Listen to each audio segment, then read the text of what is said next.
ইরানে যে ধ্বংসলীলা শুরু হয়েছে এর জন্য কিন্তু ইরানই দায়ী। কেন জানেন?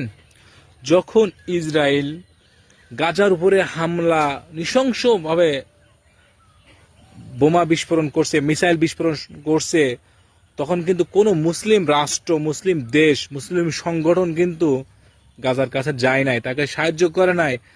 কি করছে? সৌদি আরব, মনে করেন ইরাক, এতগুলো মুসলিম রাষ্ট্র থাকতে, তার পাশে থাকতে তারা কি করছে? কেউ কাউকে সাহায্য করে নাই। তারা হাতে চুরি পরে বসেছিল। তো প্রতিমধ্যে কি হলো?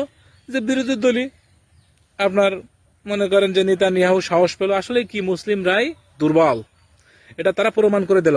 এই জন্য আজকে তারা ইরানে হামলা করতে সাহস পেল, এবং এটা মনে করেন যে সর্বোচ্চ নেতাকেও তারা উড়িয়ে দিয়েছে বোমা দিয়ে। এটার জন্য দায়ী হচ্ছে ইরান। ইরানই দায়ী। কারণ ইরান যদি ওই সময় যখন গাজাকে নৃশংসভাবে হত্যা করতেছিল, তখন যদি 2-4টা মিসাইল টপাটপ টপাটপ মেরে দিত, তাহলে কিন্তু কখনো ইসরায়েল এই সাহসটা পেত না যে ইরানের উপর হামলা করতে। আজ যদি ইরান পাশে দাঁড়িয়ে অন্য দেশ, পাকিস্তান বলেন বা যে কোনো দেশ বলেন, যে কোনো মুসলিম দেশ বলেন, যদি ইসরায়েলকে যদি হামলা না করে, যদি নৃশংসভাবে হত্যা না করে, তাহলে কাল আপনার দেশে এই হামলা চালাবে ইসরায়েল, এবং এর সঙ্গে থাকবে ওই যে ট্রাম্প, মানে ডোনাল্ড ট্রাম্প। হ্যাঁ, এই মালকে পুতুলের মতো নাচাচ্ছে ইসরায়েল, নেতানিয়াহু।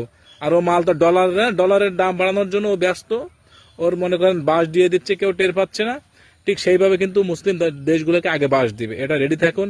তা আইজি প্রস্তুত হন যে মুসলিম দেশ হিসাবে ইরানের পাশে দাঁড়িয়ে ইসরায়েলকে কিভাবে ধ্বংস করা যায়, কিভাবে ধ্বংস করা যায়। সবাই বলতেছে নেতানিয়াহু মারা গেছে, ও মাল মরে নাই, ও মাল এখনো বাইসে আছে। ভাই সুস্থ থাকুন, ভালো থাকুন।